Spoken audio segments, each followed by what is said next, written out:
हरे कृष्णा। श्रील प्रभुपाद की जय। श्रीमद् भगवद गीता अध्याय 6 श्लोक संख्या 18। यदा विनीयतं चित्तम् आत्मन्येवावतिष्ठते निष्क्रिय सर्वकामेभ्यो युक्त इत्युच्यते तदा।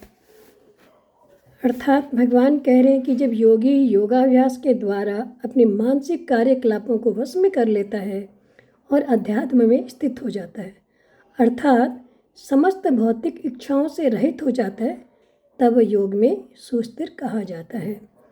इस अध्याय में हमने देखा कि भगवान ने योगियों की स्थिति के बारे में वर्णन किया।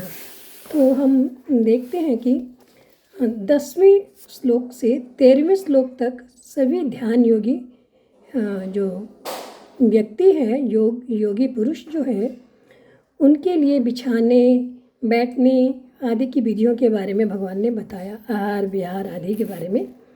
14वें और 15वें श्लोक में भगवान ने सगुण साकार के ध्यान का फल से वर्णन किया।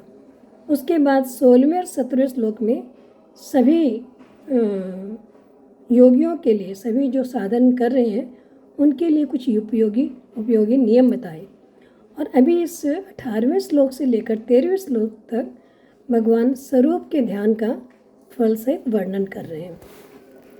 तो हम देखते हैं कि यदा विनीयतं चित्तम आत्मन्येवावतिष्ठते, यानी कि अच्छी तरह से वश में किया हुआ चित्त। तो हम चित्त की स्थिति के बारे में थोड़ा जानते हैं।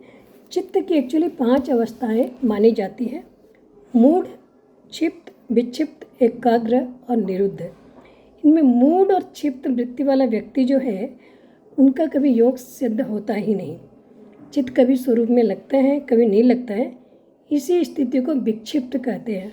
इनका ध्यान लग जाता है, थोड़ा थोड़ा करते प्रयास करते, और जब थोड़ा ध्यान लगने लग जाता है और तब चित्त वृत्ति एकाग्र हो जाती है, तब ये समाधि की स्थिति में आने लगता है। और एकाग्र वृत्ति के बाद जब चित्त की निरुद्ध अवस्था आती है, तब निर्विकल्प समाधि की स्थिति होती है। इसी समाधि को यहाँ पर योग कहा गया है।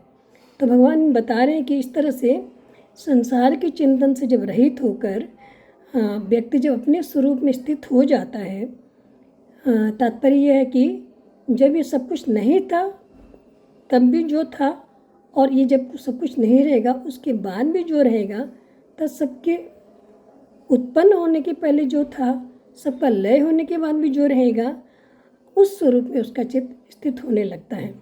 जब ऐसा हो जाता है, निष्क्रिय सर्व कामेभ्यो युक्त इत्युच्यते तथा, और जब वह सभी वस्तुओं में सम हो जाता है, प्राप्त अप्राप्त आदि जो भी है सब में सम हो जाता है, और सभी भोगों की तरफ से निष्क्रिय हो जाता है, अर्थात किसी भी पदार्थ और भोग की उसके अंदर किंचन मात्र भी रुचि नहीं रह जाती, तभी उस समय वो योगी यानी योग की पूर्ण अवस्था को प्राप्त होता है।